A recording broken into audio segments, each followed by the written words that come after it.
हरे कृष्ण प्रिय भक्तों, आज हम श्रीमद् भगवद गीता के चौथे अध्याय के श्लोक 15 को पढ़ेंगे और इसकी व्याख्या जानेंगे। आइए आज का श्लोक पढ़ते हैं। पूर्व श्लोक में अपना उदाहरण देकर अब आगे के श्लोक में भगवान मुमुक्षु पुरुषों का उदाहरण देते हुए अर्जुन को निष्काम भाव पूर्वक अपना कर्तव्य कर्म करने की आज्ञा देते हैं। एवं ज्ञात्वा कृतं कर्म पूर्वैरपि मुमुक्षुभिः कुरु कर्मैव तस्मात् त्वं पूर्वैः पूर्वतरं कृतम्। इस श्लोक का शब्दार्थ पूर्वैः पूर्व काल के मुमुक्षुओं ने अपि भी एवं इस प्रकार ज्ञात्वा जानकर कर्म कृतम किए हैं, तस्मात् इसलिए त्वं तू भी पूर्वजों के द्वारा पूर्वतरम सदा से कृतम किए जाने वाले कर्मों को एव ही उन्हीं की तरह कुरु कर, अर्थात पूर्व काल में मोक्षुओं ने भी इस प्रकार जानकर ही कर्म किए हैं, इसलिए तू भी पूर्वजों द्वारा सदा से किए जाने वाले कर्मों को ही कर। इस श्लोक की व्याख्या। एवं ज्ञात्वा कृतं कर्म पूर्वैरपि मुमुक्षुभिः। नवे श्लोक में भगवान ने अपने कर्मों की दिव्यता का जो प्रसंग आरंभ किया था उसका यहाँ उपसंहार करते हैं। अर्जुन मुमुक्षु थे, अर्थात अपना कल्याण चाहते थे, परंतु युद्ध रूप से प्राप्त अपने कर्तव्य कर्म को करने में उन्हें अपना कल्याण नहीं दिखता, प्रत्युत वे उसे को घोर कर्म समझकर उसका त्याग करना चाहते हैं। इसलिए भगवान अर्जुन को पूर्व काल के मुमुक्षु पुरुषों का उदाहरण देते हैं कि उन्होंने भी अपने अपने कर्तव्य कर्मों का पालन करके कल्याण की प्राप्ति की है, इसलिए तुम्हें भी उनकी तरह अपने कर्तव्य का पालन करना चाहिए। तीसरे अध्याय के 20वें श्लोक में जनकादि का उदाहरण देकर तथा इसी अध्याय के पहले दूसरे श्लोकों में विवस्वान, मनु, इक्ष्वाकु आदि का उदाहरण देकर भगवान ने जो बात कही थी वही बात इस श्लोक में भी कह रहे हैं। शास्त्रों में ऐसी प्रसिद्धि है कि मुमुक्षा जागृत होने पर कर्मों का स्वरूप से त्याग कर देना चाहिए, क्योंकि मुमुक्षा के बाद मनुष्य कर्म का अधिकारी नहीं होता, प्रत्युत ज्ञान का अधिकारी हो जाता है। तावान कर्माणि कुर्वीत न निर्विधेत यावता मत्कथा श्रवणादौ वा श्रद्धा यावन्न जायते। अर्थात तभी तक कर्म करने चाहिए जब तक वैराग्य ना हो जाए अथवा जब तक मेरी कथा के श्रवण आदि में श्रद्धा उत्पन्न न हो जाए। परंतु जहाँ भगवान कहते हैं कि मुमुक्षुओं ने भी कर्म योग का तत्व जानकर कर्म किए हैं, इसलिए मुमुक्षा कर जागृत होने पर भी अपने कर्तव्य कर्मों का त्याग नहीं करना चाहिए, प्रत्युत निष्काम भाव पूर्वक कर्तव्य कर्म करते रहना चाहिए। कर्म योग का तत्व है कर्म करते हुए योग में स्थित रहना और योग में स्थित रहते हुए कर्म करना। कर्म संसार के लिए और योग अपने लिए होता है।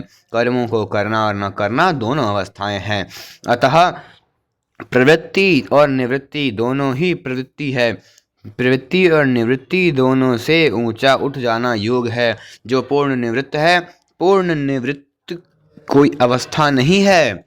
14वें श्लोक में भगवान ने कहा कि कर्म फल में मेरी स्पृहा नहीं है, इसलिए मुझे कर्म नहीं बांधते। जो मनुष्य कर्म करने की इस विद्या को जानकर फलेच्छा का त्याग करके कर्म करता है वह भी कर्मों से नहीं बनता, कारण कि फलेच्छा से ही मनुष्य बनता है। फले सक्तो निबध्यते।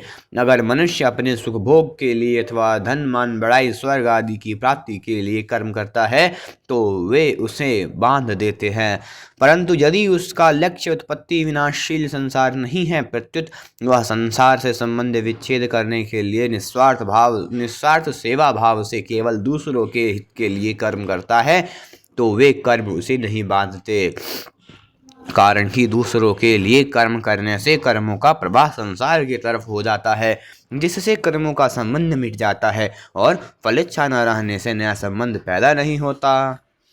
कुरु कर्मैव तस्मात् त्वं पूर्वैः पूर्वतरं कृतम्। इन पदों से भगवान अर्जुन को आज्ञा दे रहे हैं कि तू मुमुक्षु है, इसलिए जैसे पहले अन्य मुमुक्षुओं ने लोक हितार्थ कर्म किए हैं, ऐसे ही तू भी संसार के हित के लिए कर्म कर। शरीर, इंद्रिया, मन आदि सब कर्म की सब सामग्री अपने से भिन्न तथा संसार से अभिन्न है, वह संसार की है और संसार की सेवा के लिए ही मिली है, उसे अपनी मानकर अपने लिए कर्म करने से कर्मों का संबंध अपने साथ हो जाता है। जब संपूर्ण कर्म केवल दूसरों के हित के लिए किए जाते हैं तब कर्मों का संबंध हमारे साथ नहीं रहता।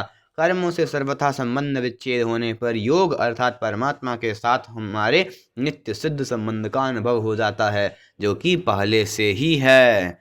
इस श्लोक का परिशिष्ट भाव। 13वें-14वें श्लोक में भगवान ने बताया कि कर्तृत्वाभिमान और फलेच्छा से रहित होकर सृष्टि रचना आदि कर्म करने के कारण वे कर्म मुझे नहीं बांधते।